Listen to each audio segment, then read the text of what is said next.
दोस्तों, क्या आप जानते हैं कि आईवीएफ या टेस्ट ट्यूब बेबी में बेबीज कैसे होते हैं? क्या इसमें किसी ट्यूब के अंदर ही बेबी को बनाया जाता है, या टेस्ट ट्यूब बेबी या आईवीएफ की जरूरत पड़ती ही कब है और क्यों है? और इसमें आखिर मेल और फीमेल के कांटेक्ट में आए बिना ही बच्चा पैदा कैसे कर लिया जाता है? क्या टेस्ट ट्यूब बेबी किसी और का होता है? टेस्ट ट्यूब बेबी को लेकर ना जाने ऐसे कितने सवाल हैं जो आज काफी लोगों के मन में आते हैं, लेकिन उन्हें इन सभी सवालों के जवाब कभी नहीं मिलते। अगर आप भी जानना चाहते हैं कि टेस्ट ट्यूब बेबी में बेबीज कैसे होते हैं और इसमें कितना खर्च आता है, तो इस वीडियो को एंड तक पूरा जरूर देखें, क्योंकि इस वीडियो में हम जानने वाले हैं टेस्ट ट्यूब बेबी का पूरा सच। और साथ ही वीडियो के आखिर में हम आपको बताएंगे कि आईवीएफ या टेस्ट ट्यूब बेबी में कितना खर्च आता है। इससे पहले कि हम वीडियो में आगे बढ़ें, उससे पहले अगर आप हमारे चैनल पर नए हैं या आपने अभी तक हमारे चैनल को सब्सक्राइब नहीं किया तो सब्सक्राइब कर लीजिए, बेल आइकन दबा दीजिए ताकि आप इस तरह की जानकारी कभी मिस न करें। चलिए वीडियो को लाइक कीजिए, शुरू करते हैं जानकारी।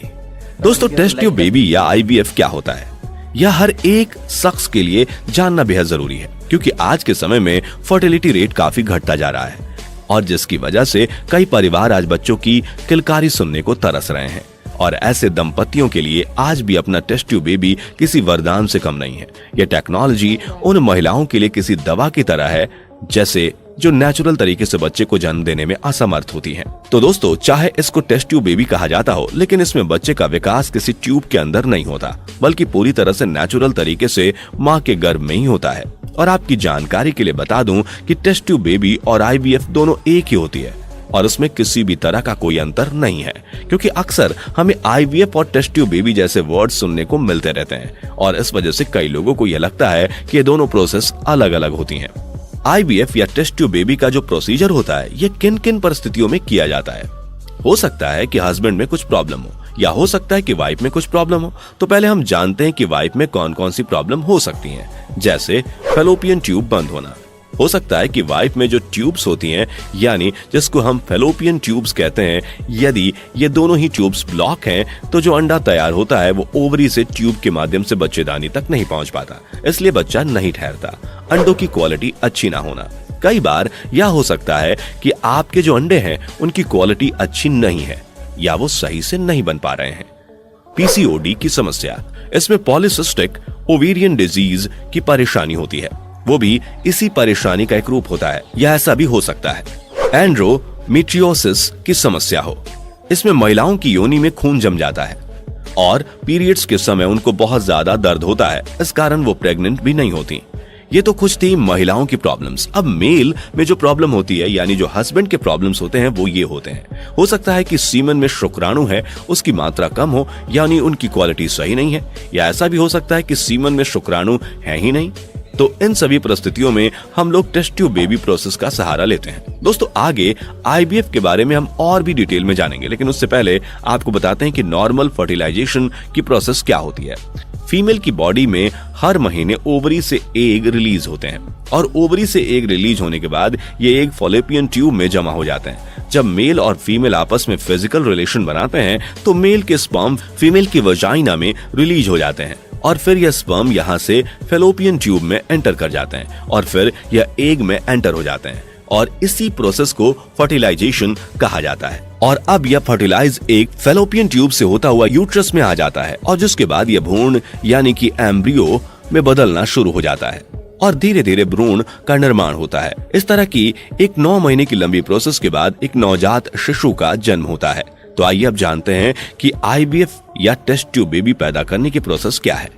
Process of IVF. दोस्तों, आईवीएफ की ट्रीटमेंट 5 स्टेप्स में कंप्लीट होती है, लेकिन इस प्रोसेस को शुरू करने से पहले कपल्स को कई टेस्ट करवाने पड़ते हैं ताकि इस प्रोसीजर में आगे चलकर कोई प्रॉब्लम ना आए। सबसे पहले होता है एवोल्यूशन इंडक्शन। इसमें पहले डॉक्टर मेडिसिन के जरिए महिला की ओवरी को अंडे बनाने के लिए स्टिमुलेट करते हैं ताकि एक से ज्यादा अंडों को फर्टिलाइजेशन के लिए तैयार किया जा सके।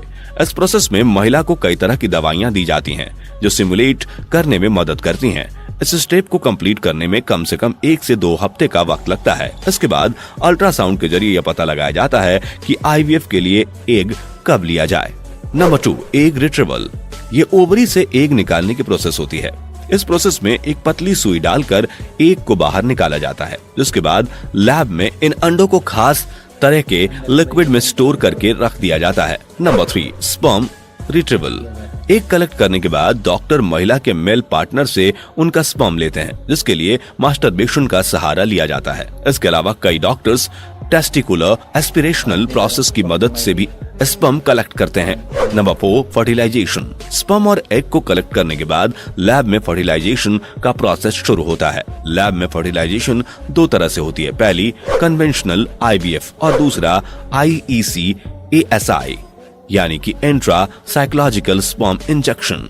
कन्वेंशनल IVF प्रोसेस में एक हेल्दी स्पर्म को एग के साथ मिला दिया जाता है और फिर एक स्पेसिफिक हाई टेम्परेचर पर फर्टिलाइजेशन के लिए रख दिया जाता है। लेकिन अगर किसी कारण से स्पर्म खुद ब खुद फर्टिलाइज नहीं हो पाते तो ऐसे में हेल्दी स्पर्म को इंजेक्शन की मदद से हर एक अंडे में इंजेक्ट किया जाता है, जिसे इंट्रासाइटोप्लास्टिक स्पर्म इंजेक्शन प्रोसेस कहते हैं। लेकिन दोस्तों, इन सब के बावजूद भी अगर एग या फिर स्पर्म फर्टिलाइजेशन प्रोसेस के लिए तैयार नहीं हो पाता तो ऐसे में डोनर्स का सहारा भी लिया जाता है, जो कपल को अपना एग या फिर स्पर्म डोनेट करते हैं। Number 5, embryo transfer. Fertilisation process पूरा होने के बाद एक छोटे से ऑपरेशन के जरिए भ्रूण को महिला के गर्भाशय में रख दिया जाता है और फिर इस तरह बिना सेक्स के भी बच्चा कंसीव हो जाता है और फिर 9 महीने बाद उसकी नेचुरल बच्चे की तरह नॉर्मल डिलीवरी हो जाती है। दोस्तों, यह IVF उन कपल्स के लिए एक वरदान है जो निसंतान है, लेकिन हाँ, इसके अपने नुकसान भी हैं। कई बार लैब में फर्टिलाइजेशन के दौरान स्पर्म बदल जाते हैं। वहीं कई बार अपने अस्पताल का IVF सक्सेस रेट हाई रखने के लिए डॉक्टर्स खुद भी ऐसा करते हैं, जिस वजह से ऐसे केसेस में बच्चे का बायोलॉजिकल फादर कोई और ही होता है और इसके बारे में माता पिता को पता तक नहीं होता। खैर, अब आप समझ गए होंगे कि लैब में टेस्ट ट्यूब बेबी कैसे बनते हैं।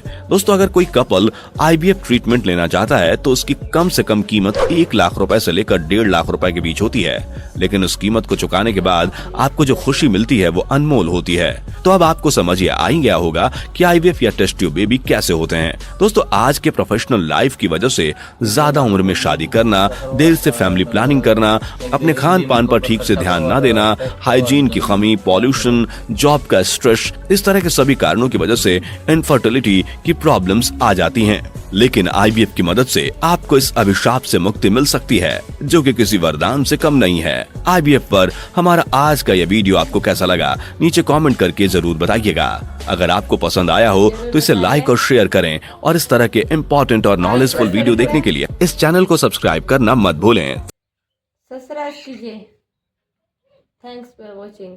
तो दोस्तों, ये देखा वीडियो के अंदर जो महिला और पुरुष के अंदर दोनों में से किसके अंदर कोई खामियां हैं तो डॉक्टर के पूछताछ करके दोनों मिल बांट के काम बात करें और इसके अंदर दवा लेने से भी किसी को हेल्प होती है तो करना चाहिए। मगर मेरा तो ये कहना है कि डॉक्टरों से ये गाय भैंसों के अंदर दवाई डालते हैं और बच्चा पैदा, ऐसा कभी नहीं करना चाहिए, क्योंकि इंसान अलग और पशु अलग है, ठीक है ना। जो बच्चा जो कुदरती पैदा होती है ना अपने मम्मी पापा से, वो इसमें प्यार रहता है। और जो दवाइयाँ से ऐसे डॉक्टर करते हैं, किसी का और का बच्चा होता है अपने अंदर चढ़ा देते हैं, किसी का बच्चा होता है पैसों के कारण। जो डॉक्टर होते हैं ना वो बहुत जैसे क्या लापरवाही रखते हैं, ठीक है ना। तो इससे मैं तो कहता हूँ अपने पति पत्नी में प्यार रखें और अपने खुद का ही बच्चा रखें, ठीक है ना। भगवान देगा, भगवान पे भरोसा रखना चाहिए। हमारा वीडियो कैसा लगा है तो कमेंट सेक्शन में आप राय जरूर बताना और इस वीडियो को देखे ज्यादा से ज्यादा शेयर जरूर करें और हमारे चैनल को सब्सक्राइब कर दीजिए। और मिलते हैं अगले वीडियो में मिलेंगे। जब तक के जय श्री राम। जय हिंद, जय भारत।